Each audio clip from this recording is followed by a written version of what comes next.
Hey there, it's TheViperian here, and today we're gonna be going through on how to beat the developer times on Polar Pass, which is requested by 108 Spirits and many others, so thank you for that. So if you want more Crash Bandicoot content, gameplay, tips and tricks like this one, feel free to subscribe to the channel and hit the bell icon so you don't miss my future uploads. Also, the comment of the day will be reviewed at the end of the video after the guide, so stick around to not miss anything. Alright, before we head on to the track for Polar Pass, you need to know a few things first about this tutorial. Firstly, I actually beat the goals on the first try. But do keep in mind though that it doesn't mean Polar Pass is an easy track to beat the dev times on. However, while the track is actually hard to maintain blue fire, there are some tactics and special techniques that you can apply in order to beat the dev times. Which brings me to my second point. You see, there are certain parts of the track which is a pain in the ass. One of which is namely the 8-figure part of the track. And that's actually one of the biggest obstacles in the track, especially if you're trying to navigate around it with blue fire. As for the rest of the tracks, I can count that there are roughly 2 more important parts of the track that you have to be wary of. And I will also be showing you which part of the track that is and how to use it to your advantage to beat the ghost. Now if you don't mind, use the speed engine for this tutorial. Most of the lining and drifting positions will be based on that engine. I know for some of you that you are not keen on using the speed engine, and if that's the case, try drift instead. Just be warned though that by using drift, some of the points that I'm about to make in the next part of the video might not make sense. And finally, the way you play this track will be slightly different on lap 1 and lap 2 and 3. Mainly because on lap 1 you don't have blue fire until you reach near lap 2 and beyond. Alright, now with that out of the way, let's get started on how to beat the dev times on Polar Pass. At the start of the track, it is best to start off with a perfect boost. Immediately jump and then start drifting to the right. Don't worry about the seal here, you will not ram into it if you follow this route. Right before jumping off this bump here, immediately jump and then drift boost to the left this time. Aim to drift boost around 3 times to build up some speed. You don't have to aim for all perfects for now. Now right at this big jump, take a jump off it and then navigate yourself through the 8-figure. For now you don't have blue fire yet, so just try to drift boost around here as there's nothing much happening for now. I did a little oopsie here by trying to drift, but unfortunately my card refuses to. If you ask me, I would prefer to take the left side instead of the right side of the 8-figure, as it gives me a nice setup to grab this boost pad here while I'm drifting to the right. Now right at this corner here, aim to always stick to the left as much as you can. Again, you don't have to worry about the seal here. Drift boost around here as this is the time to gather as much reserve as possible. Right after the corner, take a jump and then land on the right side here. After landing, drift boost again to the left while aiming for perfects. Now right over here, this is a great chance to take the shortcut.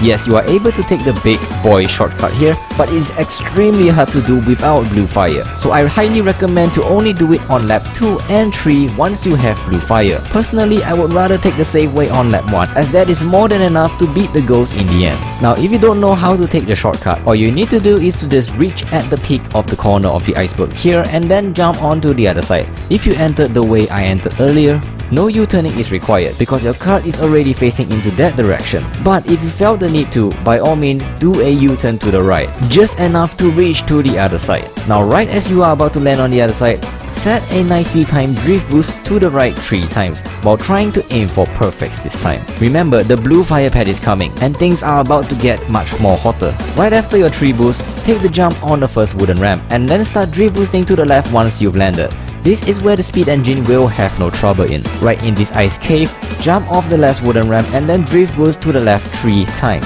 And then moving forward, right about here at the end of your drift, take the jump. It will give you a decent boost and the ghost does it as well, meaning it's probably good if you do it too.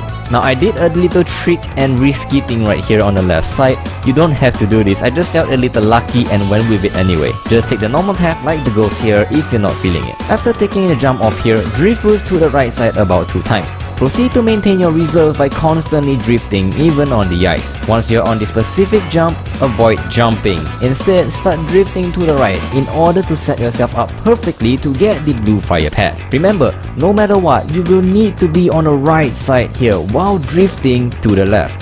This is a big must, as taking the left side might not be a very wise choice as you might miss the blue fire pad by mistake. Now right after you get a blue fire, you will have to hold onto it for dear life. Lap 2 and lap 3 will be played differently now that you are going so much faster. Now the blue fire is one of the main thing in beating the ghost, so remember not to lose it. If you just so happen to lost it, I'm sorry to say but you will have to restart the race as there's no chance in beating the ghost without it. Now right at the finish line area, freestyle yourself and drift around to avoid losing your reserves. Right after the seal, you've probably built enough reserve from all that drifting, so your blue fire shouldn't run out anytime soon. So what you should be doing right now is to take the jump and then aim to jump again on the far left corner. And now we're at the 8-figure area. Keep a close attention at what I'm about to do here, as it might just save yourself from ramming into the wall. Right as you land on the left side, drive straight ahead, do not try to drift here. Once you reach around here, immediately do a U-turn to the right, and once you're at the middle of the 8-figure, drift boost to the left once and then drift boost to the right once. You don't have to aim to grab that boost pad, at least I didn't. Right after the 8-figure, stop drifting here and then take a big jump on the left side of that jump. Don't worry about this part, the seal won't be able to touch you. Also, this roof here is not a threat, as you can just fly through it. After landing, hop around and then jump on the bumps. You can try adding one drift boost here to keep the blue fire, just don't overdo it.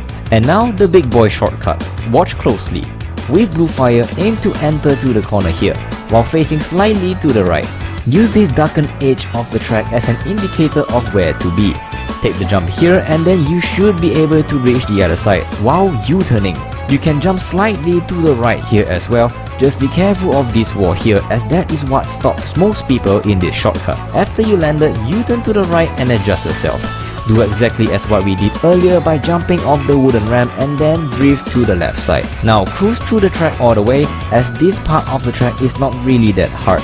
Just repeat what we did in lap 1, drift boost as much as you can, avoid the seals and maintain your blue fire as long as you can. Now while most of these parts are the same, what you do at the blue fire pad will be very different. Right as you are about to reach the blue fire pad, I want you to take the left side this time. See this empty white snow area right here? That is your path to take if you have blue fire. Drive onto it and then fly like there's no tomorrow.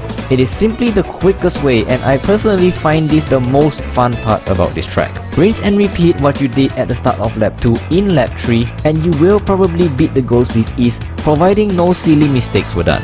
Now I know I probably made this much more easier than it seems, but trust me, I was lucky enough to not make any mistakes. And the methods that I use is not really that complicated. As long as you follow these methods throughout the track, there's nothing really to stop you. So yeah, like the video if they help you out, and if you're still having trouble on the track, please do let me know down in the comment section below, as I will try to help you as much as I can. As promised, the comment of the day for my previous video goes to E2N. Thank you for commenting on my last video, and yes, can't wait for the upcoming Crash games. Congratulations on getting the comment of the day. The Developer Time series is about to come to an end, but if you have any tracks that you need me to help you on, please let me know down in the comment section below. And hey, wanna check out more of my guides as well, as there are so much more guides that I'm sure that you will appreciate. This is TheViperian signing off, and I will see you in the next video.